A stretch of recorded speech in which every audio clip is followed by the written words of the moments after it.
Hello! അങ്ങനെ മഴ തോരും മുമ്പേ പുതിയ പ്രൊമോയിൽ നമ്മുടെ ശരണ്യ അലീനയുടെ അടുത്ത് പറഞ്ഞ കാര്യം, അതായത് രോഹിത് തന്നൊന്നും ഉപദ്രവിച്ചിട്ടില്ല എന്ന കാര്യം നമ്മുടെ ബാലചന്ദ്രനോട് പറയുകയാണ്. ബാലചന്ദ്രൻ ഇത് അറിഞ്ഞ പാടെ ശരണ്യയോടും പോലീസിനോടൊക്കെ ചോദ്യം ചെയ്യാൻ വേണ്ടി പോകാൻ പോവുകയാണ്. അപ്പൊ ഇത് കണ്ട നമ്മുടെ അലീന അച്ഛനോട് നമ്മുടെ ബാലചന്ദ്രനോട് പറയുന്നുണ്ട്, അച്ഛാ, ശരണ്യ എന്നോട് അങ്ങനെ പറഞ്ഞിട്ടില്ല, അച്ഛൻ ഇനി തുള്ളിയൊന്നും പോകുകയൊന്നും വേണ്ട എന്ന് ദേഷ്യത്തിൽ തന്നെ നമ്മുടെ അലീന പറയുന്നുണ്ടേ. പിന്നീട് മനു വരുന്നുണ്ട്.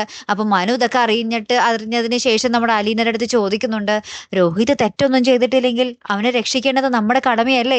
അതിന് ശരണ്യ മൊഴി കൊടുക്കാമെന്നാണെങ്കിൽ അത് ശരി തന്നെയല്ലേ അലീന എന്നിങ്ങനെ പറയണം. അപ്പൊ അലീന പറയുന്നുണ്ട്, ശരണ്യനെ കൊണ്ട് അത് പറയിപ്പിക്കാൻ അവർ സമ്മതിക്കത്തില്ല, ശരണ്യന്റെ ജീവന് തന്നെ അത് ആപത്താണ് എന്നൊക്കെ നമ്മുടെ അലീന പറയുന്ന ഒരു നിമിഷങ്ങളൊക്കെ തന്നെയാണേ.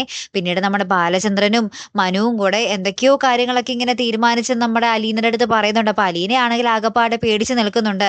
താൻ ഈ ചെയ്തു പോയത്, അതായത് ശരണ്യ പറഞ്ഞത്, ഇവിടെ വന്ന് പറഞ്ഞത് അബദ്ധമായി പോയോ, ശരണ്യക്ക് എന്തെങ്കിലും സംഭവിക്കുമോ എന്നുള്ള പേടിയിലൊക്കെ നമ്മുടെ അലീന നിൽക്കുന്ന ഒരു രംഗങ്ങളിലാട്ടോ കൂട്ടുകാരെ പ്രൊമോ അവസാനിക്കുന്നത്. കാത്തിരിക്കാട്ടോ, അപ്പൊ അടുത്തൊരു വീഡിയോയുമായി വരുന്നത് വരയ്ക്കും ഗുഡ് ബൈ.